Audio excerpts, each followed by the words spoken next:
नमस्ते। Am सफ्टवेयरमा purchase return कसरी गर्न सकिन्छ भन्ने बारेमा म यस भिडियोमा देखाउन गइरहेको छु। सबैभन्दा पहिले सेम अघि पर्चेज गरेको जस्तै पर्चेज इनभोइसको भन्दा तल पर्चेज रिटर्न भन्ने छ। यसमा क्लिक गर्नुभयो भनेदेखि पर्चेज रिटर्न फर्ममा पुग्छ। यहाँ मैले अलरेडी खोलिसकेको हुनाले त देखाएँ। यहाँनिर मोड पनि देखाइरहेको छ, ट्रान्जेक्सन पर्चेज रिटर्नभित्र न्यू हो है भन्ने देखाइरहेको छ। यसमा अब यो रिटर्न नम्बर भनेको त हाम्रो रिटर्न नम्बर भइहाल्यो होइन। त्यसपछि यो डेट, यसकै रिटर्न डेट भयो। अब यो चाहिँ मैले को पार्टीलाई रिटर्न गर्ने हो त्यो पार्टीको नाम चाहिँ यहाँ टाइप गर्ने हो। अहिले भर्खरै मैले स्याम्पल भेन्डर भन्ने टाइप गरेँ जस्तो लाग्छ मलाई होइन। स्याम्पल भेन्डर सायद यही हुनुपर्छ मेरो। यो भेन्डर अब त्यो एक्चुअल रिटर्न गर्ने बेलामा त को भेन्डरलाई रिटर्न गर्न लागेको हो। मैले किनेको सामान चाहिँ विभिन्न कारणले रिटर्न हुनसक्छ। मैले अर्डर गरेको भन्दा फरक सामान आयो, या चाहिँ केही ड्यामेजहरू आयो, या चाहिँ भनेको भन्दा फरक सामान आयो, अथवा विभिन्न कारण हुनसक्छ। त्यो जे कारणले भए पनि जस रिटर्न गर्नुभयो भने चाहिँ एम्समा हामी रिटर्न चाहिँ गर्नको लागि यसरी कुन पार्टीबाट आएको सामान रिटर्न गर्नलाई त्यही पार्टी चुज गर्ने हो। त्यसपछि यहाँ रिटर्न टाइप छ। रिटर्न टाइपमा 3 किसिमको छ। यसलाई राम्रोसँग बुझाउँछु म। सबैभन्दा पहिले चाहिँ जुन पर्चेज गरेको छु मैले त्यो पर्चेज चाहिँ एक्सेप्ट गरेर जस्ताको तस्तै त्यसमा कमा फुल स्टप केही पनि चेन्ज नगरिकन र आजको आजै इन्ट्री गर्ने हो। लाइक रिभर्स टाइप एकदम फुल्ली अकाउन्टिङ हिसाबले पनि ठ्याक्कै उल्टा गर्ने मात्रै हो भने चाहिँ रिभर्स इन्ट्री गर्नु पर्यो। यो रिभर्स इन्ट्री गर्नको लागि चाहिँ आजको डेट को मात्रै एक्सेप्ट गर्छ यसले, नत्र भने यहाँ लिस्टै देखाउँदैन होइन। यसमा आजको मात्र मैले अहिले भर्खर 2टा गरेको थिएँ, त्यही भएर यो देखायो। हिजोको डेटको थियो भनेदेखि यो लिस्टमै आउँदैन। र यो मैले यसरी चुज गरेँ भनेदेखि चाहिँ तल जे कन्टेन्टहरू छ सबै सर्लक लोड हुने हो र यसमा कमा फुल स्टप केही पनि चेन्ज गर्नु मिल्दैन। अब अर्को टाइप हेरौँ। यसमा छ फुल रिटर्न।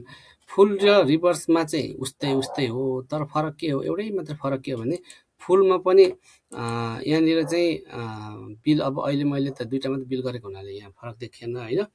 फुलमा पनि कुनै बिल चुज गरिसकेपछि त्यसमा तल फुल स्टप कमा आइटम केही पनि चेन्ज गर्नु चाहिँ मिल्दैन। तर यसमा चाहिँ फुल हिजोको बिल पनि एक्सेप्ट गर्छ। हिजोको बिल पनि जस्ताको तस्तै फुल्ली रिटर्न गर्नु छ भनेदेखि यो चुज गर्न सकिन्छ। र अर्को बिल टाइप भने रिटर्न टाइप भनेको चाहिँ पार्सियल हो। यो पार्सियलको मतलब चाहिँ आंशिक भनेको, र मल्टिपल बिल छ भने पनि पार्सियलबाट ह्यान्डल गर्न सकिन्छ होइन। र अर्को एउटा विशेषता के हो भन्दाखेरि पार्सियलमा चाहिँ अदर रिफरेन्स पनि युज गर्न सकिन्छ। यो अदर रिफरेन्सको मतलब के हो भन्दाखेरि मलाई एक्ज्याक्टली यही बिलको सामान हो भनेर थाहा छैन, फिर्ता गर्नु चाहिँ पर्ने छ, तर यही बिलको सामान हो भन्ने पनि थाहा छैन। र अर्को कुरा भनेको चाहिँ हामीले एम सफ्टवेयर युज गर्नुभन्दा अगाडि नै पर्चेज भइसकेको हो, तर फिर्ता चाहिँ सफ्टवेयर युज भएपछि गर्नुपर्ने भयो र त्यसको बिल इन्ट्री चाहिँ हाम्रोमा छैन, थिएन भनेदेखि त्यस्तो केसमा पनि अदर रिफरेन्स राख्न सकिन्छ। त्यो बेलामा चाहिँ अदर रिफरेन्स राख्नुभयो भने चाहिँ के फरक हुने भयो भन्दाखेरि तल यो आइटमहरू चाहिँ आफैले क्वान्टिटी, रेट, एमाउन्ट सबै आफैले चुज गर्नुपर्ने हुन्छ। फरक यति हो। अब रिटर्न गर्नको लागि चाहिँ मैले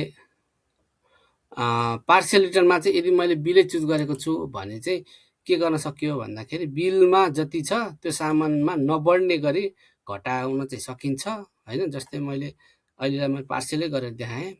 6 नम्बरको यो लोड भयो। यो जस्तै अब मैले 1 नम्बरको आइटम चाहिँ रिटर्न गर्ने हो भने यो 1 पिस छ, यो एक्सेप्ट भयो भनेदेखि चाहिँ यहाँ 1 पिसलाई यसरी डिलिटै गरिदिन पनि सक्यो।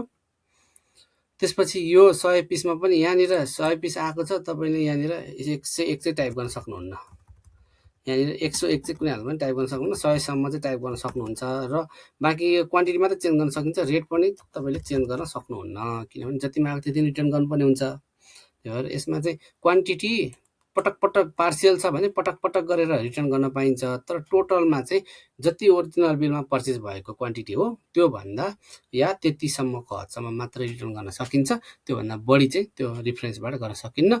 यदि पहिलाको आएको कुनै बिलको, अननोन बिलको समेत रिटर्न गर्नु छ भने चाहिँ त्यो बेलामा चाहिँ तपाईँले यहाँनिर अदर रिफरेन्स चुज गरेर आउनुपर्ने हुन्छ। यति नै भयो। अहिले मैले यसलाई 50 रिटर्न गरेँ र यो बाँकी छ नि, यो मैले अघि 1 आइटम डिलिट गरेँ र यसबाट पनि 50बाट 100बाट 50 मात्र गरेँ भनेदेखि अब नेक्स्ट टाइम पनि मैले यो बिल रिफरेन्स लिन पाउँछु। त्यो बेलामा चाहिँ ब्यालेन्स जति रिटर्न गर्न बाँकी छ त्यो मात्रै लोड हुन्छ। यसरी मैले बिलिङ टर्ममा क्लिक गरेर ओके गरिदियो, क्रिएट गरिदिएँ। अब यसमा चाहिँ के कारणले फिर्ता हो, कारण चाहिँ स्पष्ट रूपमा खोल्नुपर्ने हुन्छ। रिटर्न टु सप्लायर हैन गरेर क्रिएट गर्ने, यस गरिदिने। अब मैले यसको बाँकी पार्ट पनि देखाउँछु। यो सेभ भएपछि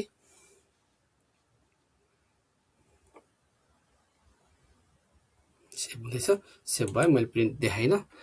अब जस्तै यहाँनिर मैले फेरि पर्चेज रिटर्न सेभ भयो। पार्टीमा चाहिँ मैले स्याम्पल भेन्डर एकाउन्ट भनेर गरेको छु। रिटर्न टाइममा पार्सियलै गरेको छु र यो 6 नम्बरलाई मैले फेरि लोड गर्छु भने टिक गरेँ भने यसले यहाँनिर अघि मैले 1 नम्बर डिलिट गरेको थिएँ र यो 100 पिसमा 50 पिस। अब पनि फेरि पनि 50 भन्दा बढी मैले 55 टाइप गर्न खोजेँ भने यसले टाइप गर्न दिँदैन, 50 सम्म मात्र टाइप गर्न दिन्छ। यसरी रिटर्न गर्न सकिन्छ। अब पर्चेज रिटर्नमा मोटामोटी यति नै होला। यो भन्दा बढी मैले खासै भनिराख्नु पर्ने जस्तो लागेन। यसमा भएको विशेषता चाहिँ यति नै हो। धन्यवाद।